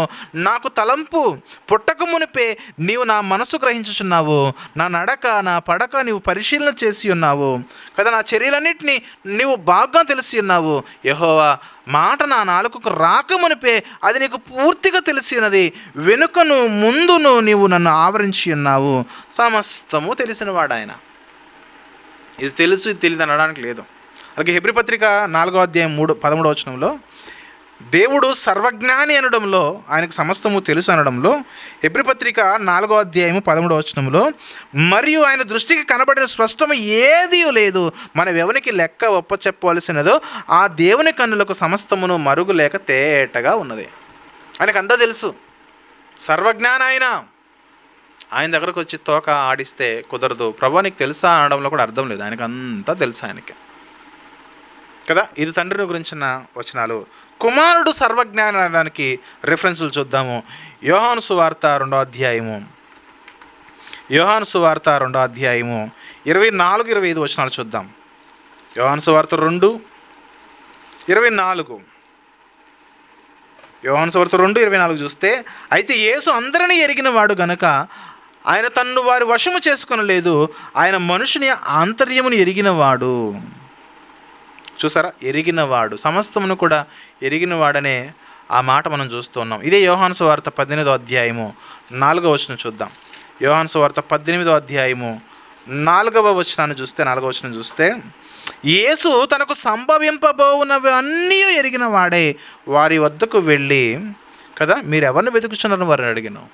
సంభవింపబోవి తెలుసు, గతంలో జరిగినవి తెలుసు, వర్తమానం తెలుసు, అంతా తెలుసు ఆయనకే. అది ఆయన యొక్క సర్వజ్ఞానమత్వం. అది ఆయన సర్వజ్ఞాని కదా. అలాగే మత్తయి సువార్త 9వ అధ్యాయం 4వ వచనంలో కూడా ఒక మాట ఉంటుంది, నోట్ చేసుకోవడానికి ప్రయత్నం చేయండి. జస్ట్ చదువుతాను. మత్తయి సువార్త 9వ అధ్యాయం 4వ వచనంలో, యేసు వారి తలంపులు గ్రహించి, మనం మాట్లాడక ముందే తలంపులను ఎరిగిన వాడు ఆయన. సర్వజ్ఞాని కలిగి ఉన్న లక్షణం అదే. యేసుక్రీస్తు వారు సర్వజ్ఞాని. తర్వాత పరిశుద్ధాత్ముడు సర్వజ్ఞాని అనడానికి కొన్ని మాటలు చూద్దాము. కొరింథీయులకు రాసిన మొదటి పత్రిక 2వ అధ్యాయము, కొరింథీయులకు రాసిన మొదటి పత్రిక 2వ అధ్యాయము 10వ వచనం చూస్తే, మనకైతే దేవుడు వాటిని తన ఆత్మ వల్ల బయలుపరిచి ఉన్నాడు. ఆ ఆత్మ అన్నిటినీ దేవుని మర్మములు కూడా పరిశోధించుచున్నాడు. ఒక మనుషుని సంగతులు అతనిలో ఉన్న మనుషాత్మకే కానీ మనుషుల్లో మరి ఎవరికి తెలియను. అలాగే దేవుని సంగతులు దేవుని ఆత్మకే కానీ మరి ఎవరికి తెలియదు. సర్వ జ్ఞానము కలిగి ఉన్నట్లుగా ఆత్మ అంటే పరిశుద్ధాత్ముడు సమస్తమును ఎరిగినవాడు. దేవుడు ఎలాంటి ఆలోచనలు కలిగి ఉన్నాడో అన్ని ఆలోచనలు పరిశుద్ధాత్మకు తెలుసు. మరుగై ఉన్నదంటూ ఏది లేదు అనే సత్యాన్ని గమనించగలగాలి. అలాగే యెషయా గ్రంథము 11వ అధ్యాయంలో, యెషయా గ్రంథము 11వ అధ్యాయము 2వ వచనం చూస్తే, యెహోవా ఆత్మ జ్ఞాన వివేకములకు ఆధారముగు ఆత్మ, ఆలోచన బలములకు ఆధారముగు ఆత్మ, తెలివిని యెహోవా ఎడల భయభక్తులను పుట్టించు ఆత్మ అతని మీద నిలుచును. జ్ఞాన వివేచనలు కలిగిన ఆత్మ పరిశుద్ధాత్మ, సర్వజ్ఞానము కలిగిన ఆత్మ పరిశుద్ధాత్మ. ఈ సర్వజ్ఞాని అనే ఈ లక్షణము ముగ్గురులో ఉంది చూడండి. త్రిత్వము సర్వజ్ఞానమై ఉన్నది, సర్వజ్ఞానము త్రిత్వములో ఉన్నది. అందుకే దేవుడు త్రిత్వమై ఉన్నాడు.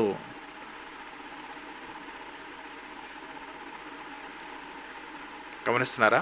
నేను త్రిత్వాన్ని ఒప్పుకోను, కానీ యేసుక్రీస్తుని దేవుడిగా ఒప్పుకుంటాంటారు. అది సెట్ కాదు. అది అప్పుడు ఇద్దరు దేవుళ్ళు అయిపోతారు, ముగ్గురు దేవుళ్ళు అయిపోతారు. ఇద్దరు దేవుళ్ళు, చిన్న దేవుడు, పెద్ద దేవుడు, ముగ్గురు దేవుళ్ళు, ఈ ఈ ఈ మాటలు ఏవి రాకుండా ఉండాలంటే ఒక్కడే దేవుడు అని మనం విశ్వసిస్తున్నాము. ఆ ఒక్కడే దేవునిలో ముగ్గురున్నారు. నాకు వృద్ధానికి రిఫరెన్స్ కావాలంటే అన్నిటికీ రిఫరెన్స్లు ఉండవు. ఇదంతా వివరణ ఎందుకు ఇస్తున్నామంటే త్రిత్వం యొక్క స్వభావం ఏదైతున్నదో దాన్ని ముగ్గురు కలిగి ఉన్నారు. దైవత్వం యొక్క స్వభావము, లక్షణాలు. ఇది మనుషుల్లో ఎవరికి కూడా మనం ఆపాదించలేం. ఏ వ్యక్తిలో ఎన్ని డాక్టరేట్లు చేసినా సరే వారికి కొంత లిమిటెడ్ జ్ఞానం మాత్రమే ఉంటుంది. జ్ఞానవంతులు అని మనం ఎవరినైతే అంటున్నాము, అన్నింటి మీద జ్ఞానం అందరూ కలిగి ఉండరు. ఎవరికీ ఉండదు ఈ సృష్టిలో. మనుషులకే కుమారుడు అంత జ్ఞానం కలిగి ఉన్నాడు, పరిశుద్ధాత్ముడు అంత జ్ఞానం కలిగి ఉన్నాడు, తండ్రి జ్ఞానవంతుడు. సర్వజ్ఞాని అనగా భూత వర్తమాన భవిష్యత్ కాలములను ఎరిగి ఉండడము, పలానా సంవత్సరంలో ఏం జరిగిందో చెప్పగలిగి ఉండే సామర్థ్యం అది. ఎప్పుడు ఏం జరిగిందో సమస్తం తెలుసు, ఎప్పుడు ఏం జరగబోతుందో సమస్తం ఎరిగి ఉండట సర్వజ్ఞానం అంటే. ఈ క్వాలిటీ తండ్రి కుమార పరిశుద్ధాత్ములు కలిగి ఉన్నారు. తర్వాత 9వ పాయింట్ చూస్తే మార్పు లేనివాడు అన్న లక్షణము ముగ్గురు కలిగి ఉన్నారు. దేవుడు ఎవరు చెప్పండి? మార్పు లేనివాడు. యాకోబు పత్రిక 1వ అధ్యాయము 17వ వచనం చూద్దాం ఒకసారి. యాకోబు గారు రాసిన పత్రిక 1వ అధ్యాయము 17వ వచనాన్ని మనం చూస్తే, 17వ వచనంలో శ్రేష్టమైన ప్రతి ఈవియు సంపూర్ణమైన ప్రతి వరమును పరసంబంధమైనదై జ్యోతిర్మయుడగు తండ్రి యొద్ద నుండి వచ్చును. ఇక్కడ తర్వాత అంటున్నాడు, ఆయన యందు ఏ చంచలత్వమైనను గమనాగమనం వలన కలుగు ఏ ఛాయ అయినను లేదు. అంటే చంచలత్వం అంటే మార్పు లేదు, ఆయనలో ఎలాంటి మార్పు లేదు. అలాగే మలాకి గ్రంథం 3వ అధ్యాయం 6వ వచనంలో కూడా, పాత నిబంధనలో చివరి పుస్తకం మలాకి గ్రంథం 3వ అధ్యాయం 6వ వచనంలో, యెహోవానైన నేను మార్పు లేని వాడును గనక యాకోబు సంతతి వారిని మీరు లయము కాలేదు. దేవుడు మార్పు లేనివాడు. ఈ మార్పు లేనివాడనే క్వాలిటీ, ఇమ్యూటబుల్ అనే క్వాలిటీ ముగ్గురు కలిగి ఉన్నారు. ఇప్పుడు యేసుప్రభు గురించి ఒక మాట చూద్దామా, లేదంటే తండ్రి గురించి మరొక మాట చూద్దాం. హెబ్రీ పత్రిక 6వ అధ్యాయము 17వ వచనం చూస్తే, హెబ్రీ పత్రిక 6వ అధ్యాయము 17వ వచనంలో, ఈ విధముగా దేవుడు తన సంకల్పము నిశ్చలమైనదని, నిశ్చలం అంటే మార్పు లేని తత్వము, ఆ వాగ్దానమునకు వారసులైన వారికి మరి నిశ్చయముగా కనపరచవాలని ఉద్దేశించిన వాడనే తాను అబద్ధమాడజాలని నిశ్చలమైన 2 సంగతులను బట్టి మన ఎదుట ఉంచబడిన నిరీక్షణ చేపట్టుటకు శరణాగతులమైన మనకు బలమైన ధైర్యం కలిగినట్లు ప్రమాణం చేసి వాగ్దానం దృఢపరిచిన దేవుడు నిశ్చలమైన వాడు, మార్పు లేదానికి. ఇది తండ్రిని గురించిన వచనాలు. కుమారుడు గురించి మనం చూద్దాం. హెబ్రీ పత్రిక 13వ అధ్యాయము 8వ వచనం చూద్దాం. హెబ్రీ పత్రిక 13వ అధ్యాయము 8వ వచనం చూద్దాం. యేసుక్రీస్తు నిన్న నేడు ఒక్కటే రీతిగా ఉన్నాడు, అవును యుగయుగములకు ఒక్కటే రీతిగా ఉంటున్నా. ఎవరవునన్నా కాదన్నా ఈ మాటను చాలామంది తండ్రి అయిన దేవునికి అప్లై చేస్తారు చూడండి. నిన్న నేడు నిరంతరం ఏకరీతిగా ఉన్నామని. ఈ మాట మనము కుమారుడు గురించి చదువుతూ ఉన్నాం. మార్పు లేనివాడిగా. యేసుక్రీస్తు వారు మార్పు లేని దేవుడు ఆయన. తర్వాత పరిశుద్ధాత్ముడి గురించి రాయబడిన మాట చూస్తే హెబ్రీ పత్రిక 9వ అధ్యాయము 14వ వచనంలో, హెబ్రీ పత్రిక 9వ అధ్యాయం 14వ వచనంలో నిత్యుడగు ఆత్మ ద్వారా అన్నట్టు చూడండి. నిత్యత్వం గురించి అంటే నిత్యుడు అన్నప్పటికీ కూడా ఆయన మార్పు లేనివాడు అనే ఒక భావాన్ని అక్కడ మనం గమనించగలగాలి. ఈ మార్పు లేనివాడు అనే దానిలో పరిశుద్ధాత్మకి మాత్రమే మనము కరెక్ట్ రిఫరెన్స్ మనం ఇవ్వలేకపోతూ ఉన్నాం. దాని ప్లేస్లో నిత్యుడగు ఆత్మ, నిత్యము ఉన్నాడు, ఏకరీతిగా ఉన్నాడని మనం అర్థం చేసుకోవాలి. That's it. అలాగే దేవుని యొక్క ఈ యొక్క మార్పు లేనివాడనే ఈ క్వాలిటీ చూడండి, తండ్రి కుమార పరిశుద్ధాత్మలో మనము గమనించగలుగుతున్నాం. త్రిత్వము మార్పు లేని వారితో నింపబడి ఉన్నది. మనం మారుతాం, నిన్న ఒకలాగా, ఇవాళ ఒకలాగా, రేపు ఒకలాగా, క్రైస్తవుల ముందు ఒకలాగా, క్రైస్తవులు వెనకాల ఒకలాగా ఉంటాం. అర్థమవుతుందా? మన మార్పుతోటి వాళ్ళతోటి మనం పోల్చుకోవడంలో అర్థం లేదు. కాబట్టి ప్రియ దేవుని బిడ్డలారా, గమనించండి, త్రిత్వమును మనం ఎందుకు యాక్సెప్ట్ చేయాలో, ఎందుకు మనం అంగీకరించాలో చెబుతున్న మాటలే ఇవి. ఇక చివరిగా పదవ క్వాలిటీ సత్యవంతుడు అనే లక్షణము ముగ్గురు కలిగి ఉన్నారు. సత్యవంతుడు అనే ట్రూత్ఫుల్ అనే లక్షణాన్ని ముగ్గురు కలిగి ఉన్నారు. దేవుడు సంపూర్ణంగా సత్యవంతుడు అనడానికి బైబిల్ యొక్క రిఫరెన్స్లు చూద్దాం. తండ్రి యొక్క రిఫరెన్స్లు చూద్దాము. యోహాను సువార్త 7వ అధ్యాయము 28వ వచనం రాసుకుందాం. యోహాను సువార్త 7:28. యోహాను సువార్త 7వ అధ్యాయం 28వ వచనం చూస్తే ఏమని రాశారు? కాగా యేసు దేవాలయంలో బోధించుచు, మీరు నన్ను ఎరుగుదురు, నేను ఎక్కడ వాడినో ఎరుగుదురు, నా అంతటా నేనే రాలేదు, నన్ను పంపినవాడు సత్యవంతుడు. తండ్రి ఎవరు అంటే సత్యవంతుడిగా పరిచయం అవుతున్నాడు. అలాగే యోహాను సువార్త 17వ అధ్యాయము 3వ వచనం కూడా చూస్తే, యోహాను సువార్త 17:3లో అద్వితీయ సత్యదేవుడు అయిన నిన్ను నువ్వు పంపిన యేసుక్రీస్తుని ఎరుగుటయే నిత్య జీవము. దేవుడు ఎవరు? తండ్రిని గురించి మాట్లాడుతూ తండ్రి సత్యవంతుడిగా పరిచయం అవుతున్నాడు. ఇప్పుడు కుమారుడు గురించి మాట్లాడదాము. యోహాను సువార్త 14వ అధ్యాయం 6వ వచనంలో నేనే సత్యం అన్నాడు ఆయన. తండ్రి సత్యవంతుడు అన్న ఆయన యోహాను సువార్త 14:6లో నేనే సత్యం అన్నాడు. నేనే సత్యము. నే అంటే నేను కాదు. నే అంటే నేను తప్ప ఇంకొకరు లేరు అని అర్థం. నేనే దేవుణ్ణి అంటే నేను తప్ప ఇంకొకరు లేరు అని అర్థం. నేనే అంటే నేను ఒక్కడనే. ఎందుకంత కాన్ఫిడెంట్ అంటే యేసుప్రభు వారికి మేము త్రిత్వమై ఉన్నామనే అర్థాన్ని అక్కడ ఆయన ప్రజెంట్ చేస్తున్నాడు. త్రిత్వమును మనం ఖచ్చితంగా యాక్సెప్ట్ చేయాల్సిందే. మెలుకలు పెట్టడానికి, పాత సిద్ధాంతాలు నెరవేర్చుకోవడానికి చాలా రకాలుగా మనం ప్రయత్నాలు చేస్తూ ఉండొచ్చు, కానీ ఓవరాల్గా మనకు వచ్చేది త్రిత్వమును మనము గమనించాలి, అర్థం చేసుకోవాలి, నేర్చుకోవాలి, తెలుసుకోవాలి. నువ్వు త్రిత్వమును ఒప్పుకోవట్లేదు అని అంటే చాలా ప్రమాదంలో ఉన్నావు. ఎలా? యేసుప్రభువుని దేవుడుగా కాదు అనే ప్రమాదంలో ఉన్నావు. పరిశుద్ధాత్మని దేవుడు కాదు అనే ప్రమాదంలో ఉన్నావు. మరొక ప్రమాదం ఏంటంటే యేసుప్రభు దేవుడే, పరిశుద్ధాత్ముడు దేవుడే, తండ్రి దేవుడే అంటే ముగ్గురు దేవుళ్ళ అనే ప్రమాదంలో ఉన్నావు. బైబిల్లో దేవుడు ఒక్కడే అని చెబుతుంది, ముగ్గురు దేవుళ్ళని బైబిల్ చెప్పట్లే. అందుకే ముగ్గురిని మనం కలిపితే వచ్చేదే త్రియేకము, త్రిత్వము అనే పదాలు వస్తాయి. ఏది త్రిత్వము బైబిల్లో ఉందా, త్రియేకము బైబిల్లో ఉందని మనము రిఫరెన్స్ చూడొద్దు. ఓవరాల్ ఎసెన్స్ని చూడండి, ఓవరాల్ ఉద్దేశాన్ని చూడండి, ఓవరాల్ దేవుని యొక్క కార్యాచరణ చూడండి. నేనే సత్యము అన్నాడు అంటే మరి తండ్రి సత్యవంతుడు కాదనా? అంటే నేనే దేవుడు అంటే తండ్రికి మాత్రమే ఆపాదిస్తున్నారు కదా. యేసుక్రీస్తు యొక్క దైవత్వం ఒప్పుకోవట్లేదు కదా. ఇప్పుడు నేనే సత్యం అంటున్నాడు, నేను తప్ప ఇంకొకరు లేరని అర్థం నేనే అంటే. అందుకే గమనించాలి, త్రిత్వాన్ని మనం అంగీకరిస్తే బైబిల్లోని మిగిలిన విషయాలన్నీ చక్కగా ఓపెన్ అయిపోతాయి. ఇక పరిశుద్ధాత్మ యొక్క సత్యమత్వమును గురించి, సత్యవంతుడు అనే దాని గురించి మనం చూద్దాం. 1 యోహాను 4వ అధ్యాయము 6వ వచనం చూద్దాం. యోహాను గారు రాసిన మొదటి పత్రిక 4వ అధ్యాయము యోహాను మొదటి పత్రిక 4వ అధ్యాయము 6వ వచనం చూస్తే దేవుని ఎరిగిన వాడు మన మాట వినును, దేవుని సంబంధి కానివాడు మన మాట వినడు. ఇందువలన మనము సత్య స్వరూపమైన ఆత్మ ఏదో భ్రమపరచు ఆత్మ ఏదో తెలుసుకొనుచున్నాము. సత్య స్వరూపమైన ఆత్మ ఎరగాలి. పరిశుద్ధాత్ముడు ఎవరు? సత్యవంతమైన సత్య స్వరూపమైన ఆత్మ. అలాగే యోహాను సువార్త 14:16లో యోహాను సువార్తలో 14వ అధ్యాయము 16వ వచనం చూద్దాం. యోహాను సువార్త 14వ అధ్యాయము 16వ వచనం చూస్తే, నేను తండ్రిని వేడుకొందును, మీ యొద్ద ఎల్లప్పుడూ ఉండటకు ఆయన వేరొక ఆదరణకర్తను అనగా సత్య స్వరూపియగు ఆత్మను మీకు అనుగ్రహించును. తండ్రి గురించి ఏం చదువుకున్నాం? సత్యస్వరూపి. పరిశుద్ధాత్ముడు ఎవరు?